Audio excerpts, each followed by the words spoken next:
know, though, is that when Melissa Hortman, the Speaker of the Minnesota legislature, was shot, there was a commemorative resolution in the Congress, and every Republican voted for it. Right. When Charlie Kirk was assassinated for his political beliefs, there were 58 Democrats who would not vote for a resolution to honor him. So and I was one of them. Why do you think it was? I don't mind honoring anybody's life. I've got a problem with their legacy.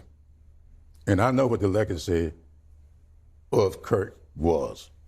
When I turn on my TV and I see someone telling me what an awful person Martin Luther King Jr. was, when I see somebody telling me if I get on an airplane and there's a black pilot, I begin to wonder, is he qualified?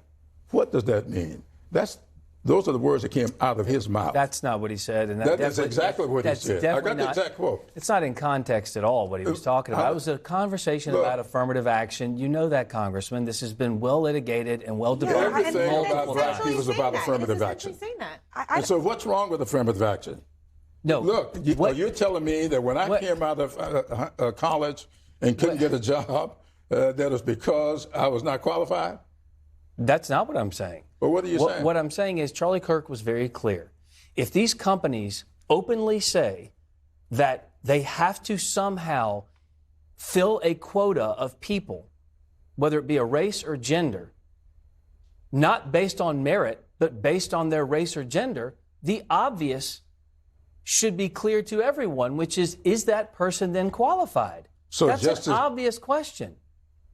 Because of the bar that the corporation itself set up by saying publicly, we're going to do this type of DEI hiring, then you have to wonder, is it because of their race or their gender? Can I just that's not what it is. Hold on a second. That's not what it is. Hogan, why would you have to wonder? Yeah, I mean, why would you have to wonder that? The only reason you would wonder that is if you're inclined to believe that nobody can be qualified if they are black and brown going into those roles. But here's one other thing that I think is just a factual dispute with what you're describing. You're suggesting that the standards are lower for people of color filling these roles when there is absolutely the exact opposite. No evidence. The exact opposite. No, but that's what you said. No, it isn't. Hold on, Hogan. You said that they are only getting these jobs because of their race or gender. That's not what I said. And not because they are qualified. So are they qualified or not? That's not what I said. Are they qualified or not? What I said was hold on, Hogan, is a pilot sitting on an airplane, flying a plane, whether he's black or white or a woman or gay or lesbian, if they are sitting in that seat and they meet the FAA requirements for being in that seat, are they qualified? If they are qualified, I sure hope so. But you don't believe that they're qualified because of what? That's not what I said. What I said was if the criteria was their race or gender, then how am I to know if the qualification is there? That we had a president of the United States. We had a president of the United States, Joe Biden, who came out and said he wanted I don't want you to change the subject woman because of you are color making to be the vice president. So when I noticed that's what he said, that's not my fault. Joe Biden said it. You were in the White House when Donald Trump said he was going to put a woman on the Supreme Court, and then he picked Amy Coney Barrett. Is she not qualified? She is extremely qualified. Okay, so why is she qualified, but Ketanji Brown Jackson is not? He talked about the qualification as well. What I'm saying is, in that clear directive from Joe Biden, in the clear directive from those companies, they are saying we are filling a quota. Let me ask. They're not even saying filling a quota. I'm going to ask you again because I think you have another opportunity to really think this through. Donald Trump said, "I am going to pick a woman to go on the Supreme Court." Oh, you know what? Let me give you another one. So should he not have George H.W. Bush said, I'm going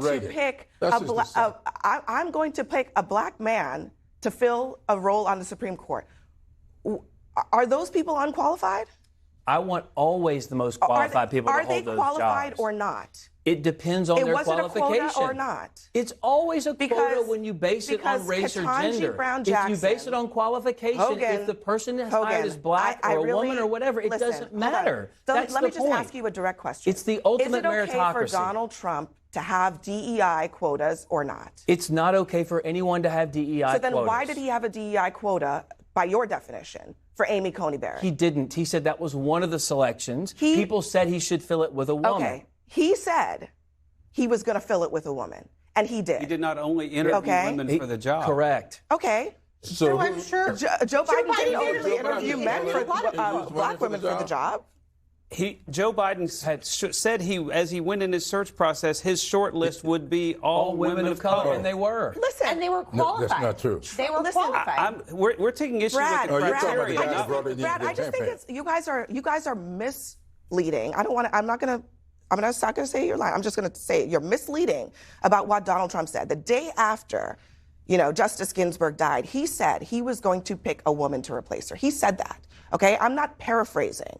That is what he said. By that standard, he should not have issued that as a criteria. All right. All right. One more thing. Justice Thomas, who I'm sure you love. You love him, right? Sure. He was chosen to replace a black Supreme Court justice in part because he was a black man. Who is more qualified in terms of actual experience to be on the court, him or Ketanji Brown Jackson? Do you know? I don't know if any of them. Okay. Well, I've checked. She served as a federal judge for way longer. He actually didn't before she was put on the Supreme Court. No, false. He was on the D.C. Court of Appeals, the second highest court in the land. She served. Yes. By the Bar Association. Yes. He cannot besmirch Clarence He was Thomas. on there for a very brief period of time. She was served as a judge. We have never considered any nominee for Supreme Court who was on the D.C. Court of Appeals to be unqualified for the Supreme Court. I am not never suggesting. Never, ever has that been said. I am not suggesting. You're saying Clarence Thomas was not qualified? I'm not. Actually, no, I am not. You just I said am not he was suggesting not that he's unqualified at all. You did. I am saying that he is qualified just the way that Ketanji Brown Jackson is qualified, just the way that Amy Coney Barrett is qualified. No, you said he was less qualified than Ketanji Brown Jackson. I'm asking you. That's what you said. I'm saying about comparing their resumes. If you want to compare their resumes, he was less one of the qualified things than that her. Charlie Kirk said was that was that Ketanji Brown Jackson, if she says that she was affirmative action pick, then what she is saying is that she didn't have the brain processing power to get that job without replacing a white man. Look, but I'm asking you, if you objectively look at her resume, is that a factual statement? Oh, she's qualified for the Supreme Court. Okay, so then let's leave it at that. Because I just she's think not that very good at her job, but she's qualified. Okay, let's leave it at that. Because we want to make a lot of broad statements about who's qualified Kirk, she and was a who's not. diversity hire. Say that again? That's what he said. Yeah. That Ketanji, was a diversity hire. I want to go back. This all started when we were talking about I got 12 of his quotes right here. Whether or not Democrats should have voted to honor Charlie Kirk's life. And Congressman, I respect you. You are a living legend. I deeply respect your motives.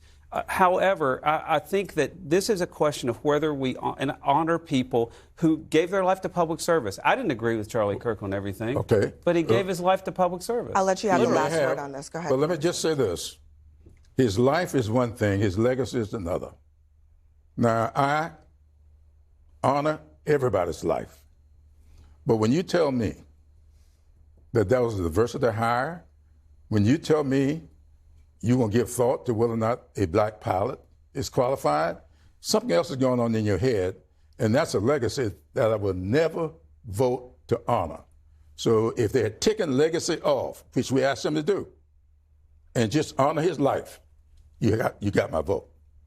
But his legacy, I know what my father's inherited from the legacy of the South.